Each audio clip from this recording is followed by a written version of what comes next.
आप सभी श्रोता मित्रों को हार्दिक नमस्कार। प्रस्तुत है पारमिता शतपथी जी द्वारा लिखित कहानी दलाल। तुम वहाँ क्या कर रहे हो? सर नमस्कार, बताता हूँ सर, धीमी आवाज़ में कहते हुए दाहिने कंधे पर सिर झुकाकर दाहिने कान पर दाहिने हाथ की हथेली से मोबाइल फ़ोन दबाए खुद को आधा झुकाए हुए आधा चलने और आधा दौड़ने की तरह जयदेव भवन सभागार से बाहर निकल आया वह आदमी। बाहर बरामदे में आकर सीधे खड़ा हो गया। मुस्कुराहट खिल उठी उसके चेहरे पर। यूं ही चला आया था सर, अमुक कॉरपोरेशन के एमडी ने साथ चलने को कहा कि 15-20 मिनट मुंह दिखाकर लौट आएंगे। उन्हीं के साथ चला आया था सर। वहाँ क्या चल रहा है? न जाने क्या है, शायद कोई जयंती सयंती है किसी पुराने बड़े कवि की। उनका बेटा विदेश मंत्रालय में सर्वोच्च पद पर था। उनके छोटे भाई के दोस्त हैं ये एमडी जिनके साथ आया हूँ। उनसे काम था मुझे। उनके ऑफिस गया था तो बोले चलो 15 मिनट में लौट आएंगे। उन्हें भी अकेले जाना अच्छा नहीं लग रहा था। किसकी जयंती मना रहे हैं? किसी ओड़िया कवि की सर। बाहर लिखा है, अंदर स्टेज पर भी लगा है बैनर। नाम याद नहीं आ रहा, देखकर बताऊं क्या सर? मैं सभागार में जाकर देख आता हूँ। अरे नहीं नहीं, बातें ख़त्म होने पर मोबाइल बंद कर दिया उस आदमी ने। यह एमडी बहुत बोर कर रहा है, पर क्या किया जाए। मन ही मन मुस्कराया वह। कुछ भी कहो, जाल में अच्छी तरह फंस चुका है यह ऑफिसर। शुरू शुरू में इस तरह बन रहा था मानो हरिश्चंद्र का अवतार हो, किंतु किस तरह चारा डाल जाता है ठीक से जानता था वह आदमी। थोड़ा वक्त ज़रूर लिया इस ऑफिसर ने। चलो ठीक है, इस लाइन में धैर्य और मीठी मीठी बातें करना सबसे बड़ा गुण है। इधर उधर निगाह डाली उस आदमी ने और पुनः राहत भरी सांस लेते हुए मुस्कुरा दिया।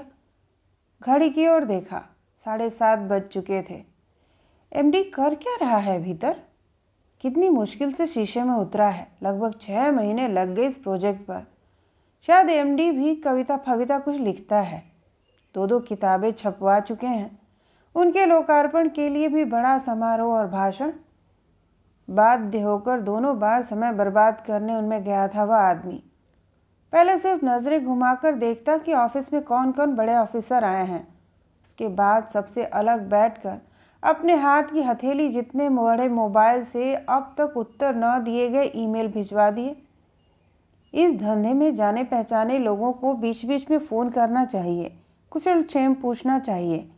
उन्हें किसी चीज़ की ज़रूरत हो तो बताने के लिए अनुरोध करना चाहिए। कुछ अच्छे अच्छे मैसेज मोबाइल में भेजना चाहिए। ईमेल के जवाब और मैसेज भेजने के काम वह बाध्य होकर ऐसी सभा समितियों में बैठकर कर लेता है। गाड़ी में अकेले बैठे होने पर फ़ोन करके कुशल समाचार पूछ लेता है गणमान्य लोगों से। यह साला एमडी अभी तक नहीं निकला। 7:45 बज चुके हैं। किसी स्वर्गीय कवि पर भाषण देने के लिए 5-5 लोग बैठे हैं मंच पर।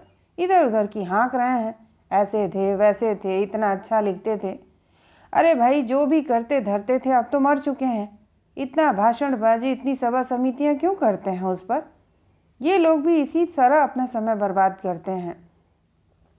अपने ड्राइवर को बुलाया उस आदमी ने और कहा कि हमारे साथ जो साहब आए थे वे जहाँ जाना चाहें उन्हें पहुँचा देना, जब तक कहें उनके साथ रहना। यह भी कहा कि वह खुद कब निकल गए इस बारे में कुछ मत बताना। सड़क किनारे से ऑटो रिक्शा पकड़ा उस आदमी ने और मार्केट बिल्डिंग की ओर चलने को कहा उसे। एमडी को मैसेज कर दिया, बेटे की तबीयत खराब होने की खबर घर से आई थी, इसलिए जल्दी में निकल रहा हूँ। गाड़ी छोड़ आया हूँ आपके लिए। रास्ते से पत्नी को फ़ोन लगाया। आज बहुत बड़ी डील हो गई, जल्दी निकलकर अमुक होटल में डिनर करेंगे दोनों। वाकई मानो खुशी से नाच उठी सौर पत्नी फ़ोन सुनकर। किंतु आज तो मैंने बालूंगा से बड़ा केकड़ा मंगवाया था, टूनू खा चुका है, कह रहा था बढ़िया है। आज होटल रहने दो, घर ही में खाएंगे। कुछ देर चुप रही उसकी पत्नी। अरे हाँ, आज मैं हनुमान मंदिर गई थी, चमकीले लड्डू चढ़ा आई हूँ। पिछले दिनों तुम काफ़ी व्यस्त रहे, कहाँ हो इस समय? मंदिर अभी भी बंद नहीं हुआ होगा, जाओ जाकर मत्था टेक आओ। ठीक ही तो है, सोचा उस आदमी ने और ऑटो वाले से ऑटो घुमाकर हनुमान मंदिर चलने को कहा। मोबाइल फिर बज उठा। उसने कहा था ना, 2 महीने पहले एक हार बनने को दिया था। हल्के सोने में सिर्फ 12 नग जड़े हैं हीरे के, 1.5 लाख का हो जाएगा, ऐसा कहा था। आज सुबह से ही मुझे लग रहा था कि कुछ अच्छा होने वाला है। शाम को वह हार ले आने को कहा था मैंने। उसकी पत्नी ने लाड़ भरे स्वर में कहा, ठीक है, जो चाहो करो। वह आदमी वाकई बेहद खुश। आज का दिन बहुत शुभ है। मंदिर से लौटते समय सोच रहा था वह आदमी। 6 महीने तक लगातार लगे रहने के बाद वह प्रोजेक्ट सही जगह पहुंचा दिया उसने। खुद को शाबाशी दी उसने। शुरू में तो लग ही नहीं रहा था कि दाल गलेगी। वो ऑफिसर बड़ा दबंग था और बहुत चुपचाप बैठा करता था।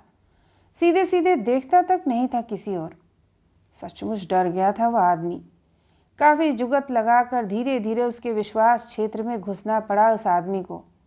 क्या कुछ नहीं किया उसने उनके लिए। कनिका के मच्छर भरे जंगलों में घुसने से लेकर ऋषि कुल्या में आधी रात को नींद खराब करके कछुआ के बच्चे पैदा होते देखना, ऐसे न जाने कितने ऊल जलूल काम। क्या ऑफिसर वन जंगल जीव जंतु प्रिय है। साफ शब्दों में कहें तो सरल है, किंतु मनाना था किसी तरह। अमेरिका से दर्जन भर वन्य जीवों पर लिखी कीमती किताबें और सीडी मंगवानी पड़ी। खैर छोड़ो, क्या क्या करना पड़ा उस बारे में सोचकर अब क्या लाभ। असली बात तो यह है कि तीर निशाने पर लगा है, न लगकर जाता कहाँ। कितना होशियार कलाकार है वह, सिर्फ उसे ही मालूम है। सीट से टिक कर बैठ गया वह। जिस आदमी को सांचे में ढालना हो, पहले उसे बड़े ध्यान से देखना होता है, उसकी बातचीत सुननी होती है, जानना होता है कि उसका स्वभाव कैसा है, सरल, खल या चतुर। उसके बाद उसे किन चीज़ों की ज़रूरत पड़ती रहती है, उसकी एक फहरिस्त मनी मन बनानी होगी। समय देखकर उन पहाड़ सी ज़रूरतों और उन्हें न पा सकने का अफसोस धीरे धीरे कुरेदना पड़ेगा, ताकि कोई जान न सके उसके बाद क्या मिल सकता है जीवन से, कैसे बदल सकता है सब कुछ। उसका एक छल भरा ब्यौरा देना होगा उदाहरण के साथ। इसी तरह काफ़ी कुछ।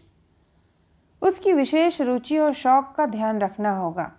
उसे भी वे चीज़ें पसंद हैं या बीच बीच में जताना होगा, अलग अलग तरीक़ों से। थोड़ा समय, क्षमता और पैसे खर्च करने होंगे उन चीज़ों के पीछे।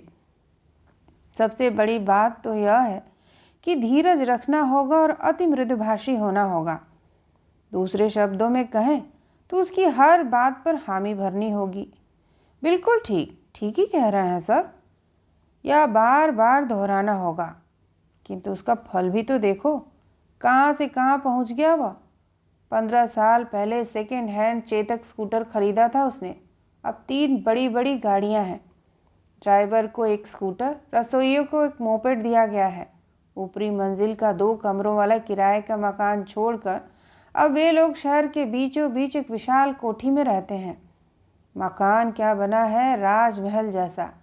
इतना ही नहीं, मुंबई, दिल्ली, कोलकाता, बंगलौर, हैदराबाद जैसे मेट्रो शहरों में भी एक एक मकान है, वो भी काफ़ी कीमती। दिन ब दिन उनकी कीमत हरा कर बढ़ती जा रही है। उड़ीसा के अलग अलग स्थानों पर 5-6 बाग बगीचे हैं। उनमें से 3 में तो मकान भी बन चुके हैं। शादी में पत्नी को उसकी पसंद के सोने के सुंदर कनपासे नहीं दे सका था वह। अब लगभग हर महीने उसकी पत्नी हीरे जड़े गहने खरीदती है। सोना चांदी अब पूछता ही कौन है। घर में 5-6 नौकर, रसोइया, हर तरह की सुख सुविधाएं। बड़े बड़े लोगों को खिला पिलाकर खातिरदारी करना और घूम फिर कर लोगों से कहते फिरना कि ये लोग मेरे मित्र हैं। लगभग सभी राजनेता, अधिकारी, उद्योगपति उसके मित्र हैं। असल बात यह है कि बड़े लोगों की बड़ी बड़ी अंदरूनी कमजोरियां और बातें कमोबेश मालूम है उसे। उनका विश्वास भाजन और प्रिय पात्र बनने के लिए समय असमय उन्हें उन बातों की याद दिलाकर उनका पक्ष लिया करता है वह। लेकिन कोई बुरी आदत नहीं है इसमें। वाकई खुद पर नाज होना चाहिए उसे। वह शराब नहीं पीता, सिगरेट या नशीली चीज़ों की लत नहीं है उसे। बुरी संगत या नारी संगत का दोष भी नहीं है। भगवत विश्वासी है वह। पूजा पाठ में मन लगाता है, किसी का कुछ नुकसान नहीं करता। किंतु शत्रु लोग कहते हैं कि वह बड़ा धूर्त है। कहते रहें, ये सब उनकी ईर्ष्या के उद्गार हैं। उससे वह दुखी क्यों हो। औरों की तरह वो भी पैसे कमाने की दौड़ में शामिल है। निकम्मे लोगों की निंदा आखिर वो क्यों सुने। आज 275 करोड़ रुपए के प्रोजेक्ट की मंजूरी की बात तय हो गई। यह कोई छोटी मोटी बात नहीं। उसका 10% नीचे से लेकर ऊपर तक लेन देन में चला जाएगा, किंतु उसका अपना तो बंधा बंधाया कमीशन 1% है, 2,75,00,000। और फिर जिन अफसरों को जितना मिलना है वे लोग भी उसके आगे पीछे चक्कर लगाएंगे अपना धन कहीं निवेश करने के लिए। उसके ब्याज के रूप में जो मिलेगा आधा उनका होगा, आधा उसे मिलेगा। कुल मुनाफे का अंदाजा तो अभी लगाया ही नहीं जा सकता।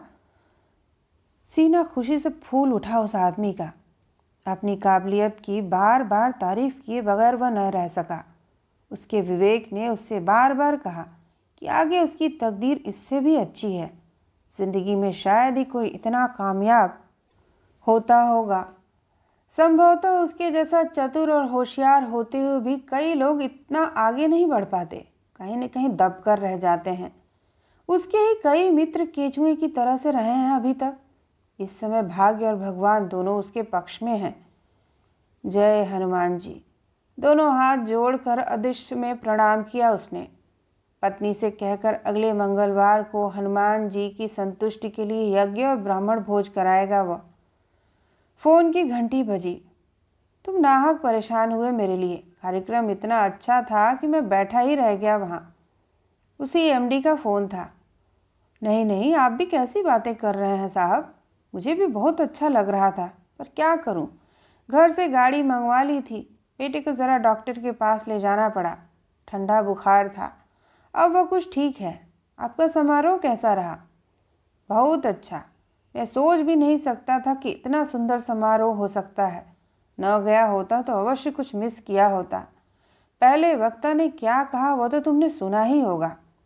प्रेम के कवि मान सिंह के बारे में कहते हुए उनकी लिखी कविता पंक्ति प्रति पंक्ति गाते चले गए।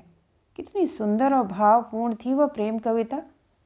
इस आम के पेड़ तले उस दिन प्रिया ने गलबहियाँ डाली थीं। भूल नहीं पा रहा बिल्कुल। अच्छा भैया, धन्यवाद। आ जाओ, एक आध दिन बाद मिलते हैं। रिसीवर रख दिया सरकारी कॉरपोरेशन के एमडी ने। उसकी उत्साह भरी बातें गूंज रही थी उस आदमी के कानों में। सचमुच ऐसी ही कुछ कुछ बातें तो उसने भी सुनी थी, हालांकि वह उन्हें ठीक से समझ नहीं पाया और न ही उसमें समझने का आग्रह ही था। अच्छा, तो मान सिंह था उस कवि का नाम। उसे ये याद ही नहीं आ रहा था। और वह प्रेम कविता, भाषण देने वाला व्यक्ति तो विभोर होकर गाता ही चला जा रहा था। प्रेम कविता? तो क्या यह एमडी भी प्रेम कविता लिखता है? 2 महीने पहले उसकी जिस किताब का लोकार्पण हुआ था, होटल में पार्टी का इंतजाम उसी ने किया था। एमडी ने उस दिन किताब की 2 प्रतियां उसके हाथों में इस तरह थमाया था मानो सोने की 2 ईंटें दे रहा हो। बोला, ज़रूर पढ़ना और बताना कैसी लगी। घर पर 1-2 पन्ने पलटे थे उस आदमी ने, किंतु उड़िया पढ़ने की आदत खत्म हो चुकी थी अखबार के सिवाय। और फिर यह कविता फविता पढ़कर समझ पाना बड़ा मुश्किल है। कविताएं कभी उसे अच्छी नहीं लगती। वह समझ नहीं पाता कि इतने लोग नहा की कविता के दीवाने क्यों होते हैं। उसने पत्नी से कहा था, एमडी की 1-2 कविताएं उसकी डायरी में पीछे की ओर उतार दे। कभी मुलाकात हुई तो उसी को पढ़कर सुना देगा, कह देगा कि अच्छी लगी। पत्नी उस दिन शाम को किताब लेकर उसके पास आई और कोई गंभीर बात कहने की मुद्रा में बोली, इस सज्जन की कविताएं बहुत अच्छी हैं, एकदम रसीली प्रेम कविताएं। सुनो, तुम्हारी नीली नीली आंखों की गहराई में। उस दिन एक अजीब सी खींच और निरस्ता भर गई थी उसमें। अभी पत्नी ने उतना ही पढ़ा था कि मोबाइल बजने लगा और वह जी सर कहिए कहकर संभल कर बैठ गया। बातचीत में काफ़ी समय बीत गया। शायद पत्नी कुछ देर इंतज़ार करने के बाद वहाँ से चली गई थी। उसके बाद वह कविता की बात पूरी तरह भूल गया था। किंतु प्रेम, क्या है यह प्रेम? हालांकि वह सभी से अपनी उम्र 50 साल बताता था, उसे मालूम है कि वह 51 साल पूरे कर चुका है। 52 चल रहा है अब। सिर के आधे से अधिक बाल पक चुके हैं। 10 सालों से रंगना पड़ रहा है। बड़ा बेटा अमेरिका में पढ़ता है, बेटी पीजी कर रही है। और छोटा बेटा इस साल +2 की परीक्षा देगा। हाँ, जीवन के अनेक वर्ष कट चुके हैं। प्यार के बारे में कभी सोचा तक नहीं उसने। व्यक्तित्व या आकर्षण कुछ भी नहीं था उसमें। पढ़ाई भी औसत दर्जे की थी। उसे याद नहीं आ रहा था कि स्कूल में कभी किसी लड़की से बात हुई हो उसकी।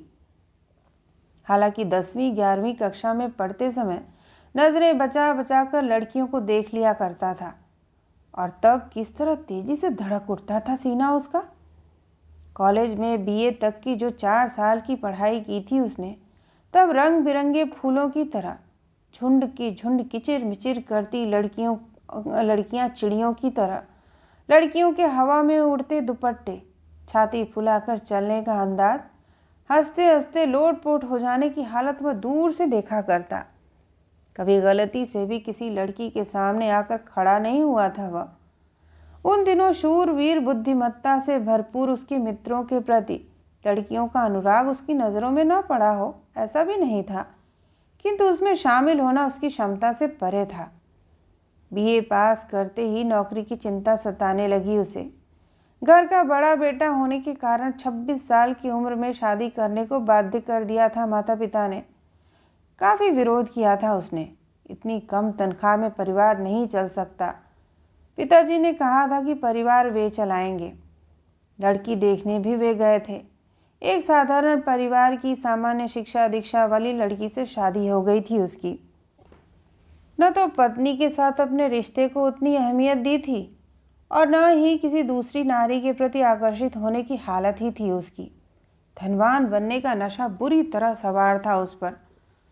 जानते हो, सिर्फ एक नारी को भोगने वाले पुरुष की आयु कम होती है। लगभग 8-10 साल पहले किसी पुराने दोस्त ने यह बात कही थी उससे। उस दोस्त को कुछ पैसों की सख्त ज़रूरत थी, जो कि तुरंत दे दिए थे उसने। उसी को साथ लेकर पहली बार कोलकाता गया था और 5 सितारा होटल में ठहर कर कॉल गर्ल की फरमाइश की थी। किंतु वह अनुभव कोई खास आनंददायक नहीं था उसके लिए। इसीलिए अपनी ओर से अधीर होकर इस घटना की पुनरावृत्ति नहीं की थी उसने। पर अधिकतर दौरे पर रहने और होटलों में टिकने के कारण कभी कभार, लेकिन प्यार किसे कहा जाएगा।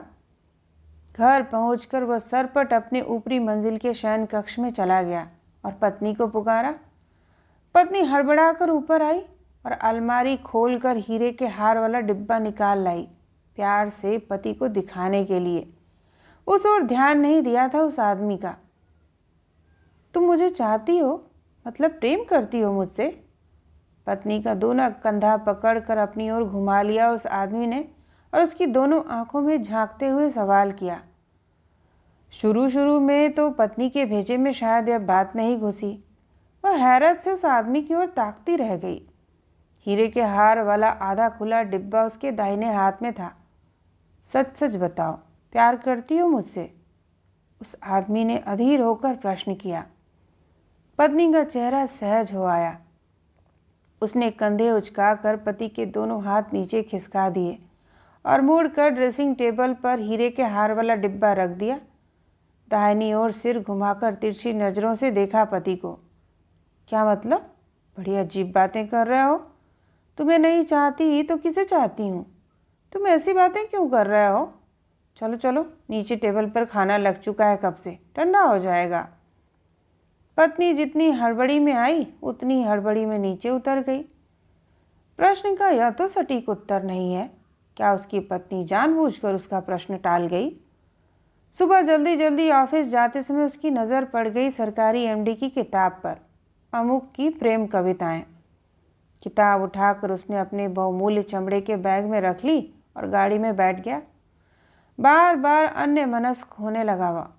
ऑफिस में आमतौर पर ऐसा नहीं होता उसे। कुछ उदासी सी भी लग रही थी उसे। उसने प्रेम कविता संग्रह निकाला, 2-3 पृष्ठ उल्टे, खिड़की के कांच से बाहर की ओर देखा और उठकर खड़ा हो गया। घड़ी में 4 बजे थे। ड्राइवर को घर चले जाने को कहकर अपनी बड़ी सी गाड़ी में बैठकर राजमार्ग पर चल पड़ा। उसे किसी निश्चित जगह नहीं जाना था। अचानक सड़क किनारे बने एक सफ़ेद विशाल मंदिर पर उसकी नज़र पड़ी। उसने गाड़ी रोक दी मंदिर के आगे। इतनी बार इधर से आया गया है वह, अभी तक उसकी नज़र में कैसे नहीं पड़ा यह मंदिर। प्रवेश द्वार से अंदर चला गया वह। साफ सुथरा मंदिर, अंदर भीड़ भी अधिक नहीं। सीढ़ियाँ चढ़कर मुख्य मंदिर के आगे पहुंच गया। जगन्नाथ जी का मंदिर है, सामने भजन चल रहा है। इधर उधर निगाह डाली उसने। साड़ी पहने बैठी वह लड़की हारमोनियम बजाकर भजन गा रही है।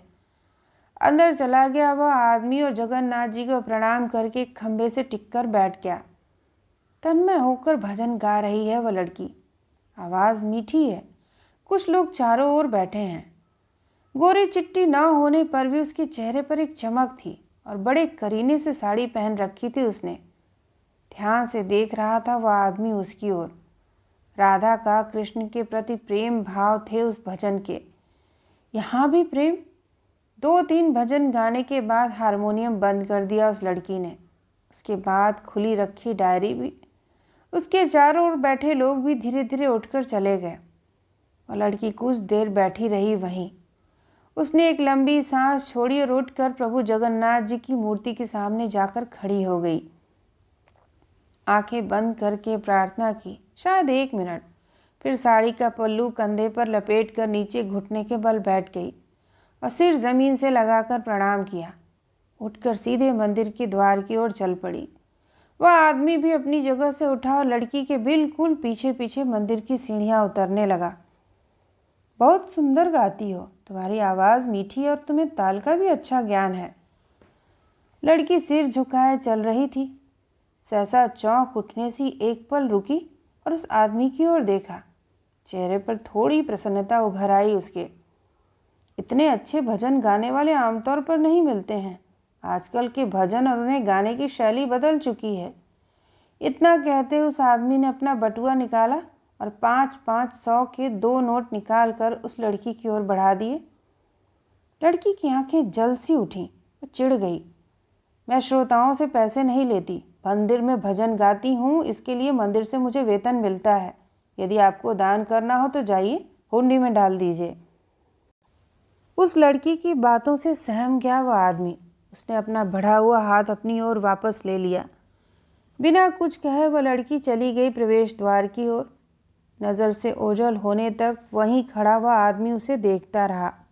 उसके बाद पुनः सीढ़ियाँ चढ़कर ऊपर गया और दोनों नोट हुंडी में डाल दिए। लौटते समय एक तरह से अन्यमनस्क था वह और अंदर ही अंदर मुस्करा रहा था। उसके अगले दिन अपने सारे काम जल्दी जल्दी निपटा कर लगभग 4 बजे खुद गाड़ी चलाकर उसी मंदिर में जा पहुंचा वह आदमी। मंदिर में भजन चल रहा था। वह कल की तरह खंबे से टिककर बैठ गया और उस लड़की की ओर देखने लगा। कल से अधिक सुंदर लग रही थी वह आज। उसी तरह तन्मय होकर भजन गा रही थी। कौन सा भजन गा रही थी पकड़ में नहीं आ रहा था। सिर्फ उस लड़की को वह एकटक निहार रहा था। कल की तरह भजन खत्म होने के बाद लोग उठ कर चले गए और उस लड़की ने जाकर प्रभु जगन्नाथ को साष्टांग प्रणाम किया। प्रणाम करके जाते समय ज़मीन पर बैठे उस आदमी पर उसकी नज़र पड़ गई। ऐसा लगा मानो सारी मुस्कुराहट फैल के उस लड़की के चेहरे पर वह तरोताज़ा लगने लगी। उसने पहचानने से अंदाज में देखा उस आदमी की ओर। वह आदमी उठकर खड़ा हो गया और उस लड़की के निकट चला गया। आज भी आपका भजन बहुत अच्छा लगा। इस बार कुछ ज़्यादा मुस्कुराई वह लड़की। पढ़ती हो? नहीं, पढ़ाई कब की ख़त्म हो चुकी है, उत्तर दिया लड़की ने। हिस्ट्री से एमए किया था। अच्छा। उस आदमी ने सोचा नहीं था कि लड़की इतनी पढ़ी लिखी होगी। इन दिनों क्या कर रही हो? कुछ खास नहीं, एक प्राइमरी स्कूल में अंग्रेज़ी पढ़ाती हूँ, सीधे सीधे कह दिया लड़की ने। रहती कहाँ हो?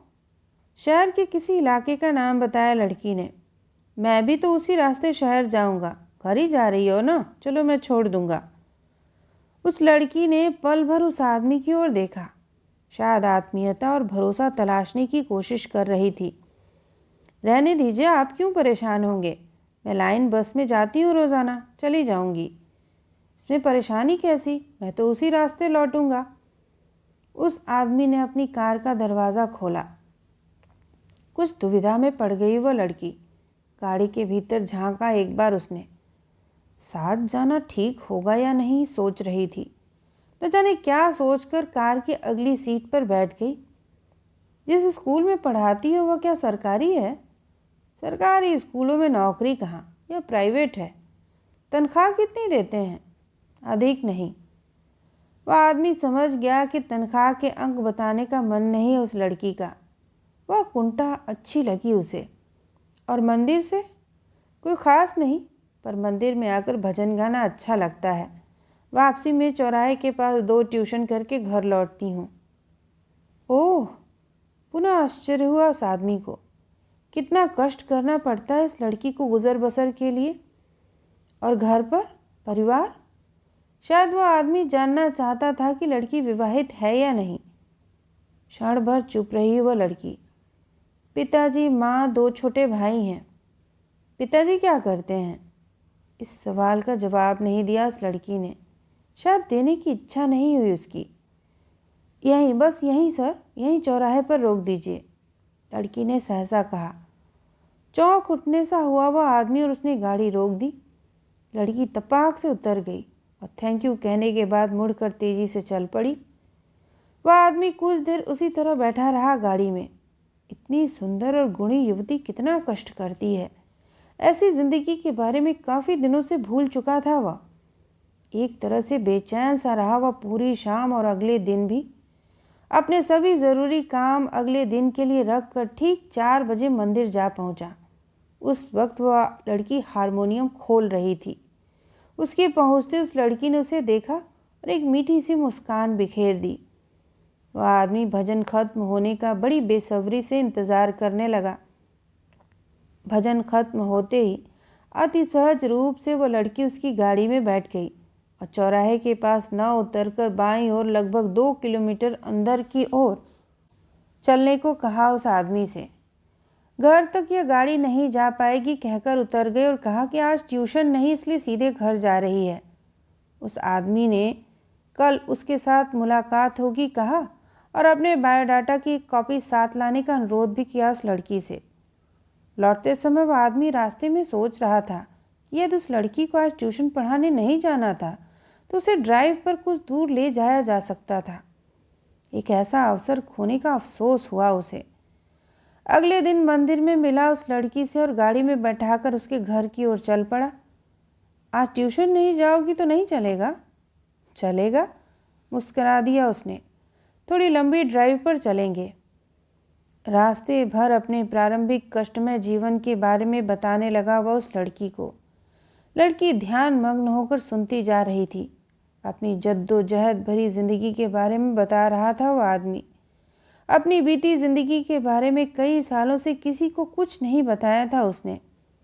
उस समय की बातें याद भी अभी आ रही थीं उसे, किंतु उस लड़की के आगे बड़ी सहजता से सब कुछ बताने में उसे अच्छा लग रहा था। वैसे देखा जाए तो तुम्हारी और मेरी ज़िंदगी में कोई ख़ास फ़र्क नहीं है। तुम्हारी तरह मैंने भी जीवन में बहुत संघर्ष किया था। कभी अपनी मेहनत और तकदीर के सहारे आज यहाँ तक पहुँचा हूँ।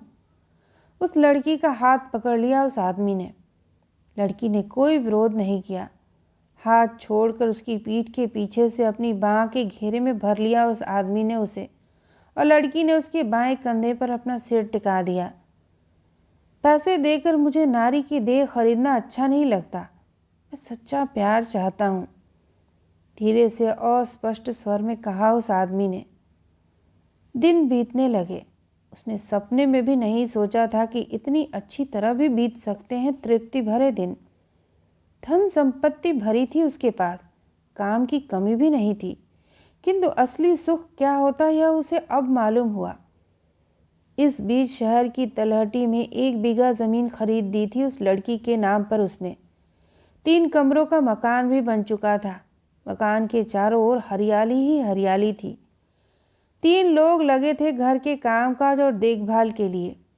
3 एम्बेसडर गाड़ियां भी खरीद दी थीं। ये गाड़ियां एक ट्रेवल एजेंसी में लगा दी थीं और ट्रेवल एजेंसी से हर महीने पैसे आ जाते थे उस लड़की के पास। इसके अलावा भी उस लड़की की अन्य सांसारिक ज़रूरतों को पूरा करने में कोताही नहीं करता था वह। लड़की को भी अधिक साड़ियों, गहनों या साज सामानों के प्रति लोभ नहीं था। जितनी ज़रूरत होती उतने में ही गुजारा करती थी वह। चलो इतने कम खर्च में इतना कुछ हो रहा है, यह सोचकर मन ही मन खुश था वह आदमी। इतना अप्रत्याशित सुख मिल गया, वो भी बगैर किसी झंझट के। अपने बीवी बच्चों के साथ स्वच्छंद संसार, कम उम्र की इस लड़की से प्रेम संबंध और अथाह संपत्ति जो कि दिन प्रतिदिन बढ़ती चली जाएगी, इसके सिवा और क्या चाहिए किसी आदमी को। वह स्वयं संतुष्ट था। अपने बीवी बच्चों के प्रति अपने कर्तव्य या दायित्व में लापरवाही नहीं करता, उनकी सारी ज़रूरतें पूरी करता, परिवार के दूसरे लोगों की भी। साल में एक बार अपने परिवार के साथ भारत के बाहर कहीं विलासपूर्ण भ्रमण के लिए जाता है और भारत में अपने काम के सिलसिले में दौरे पर जाते समय कभी कभी इस लड़की को अपने साथ ले जाता है।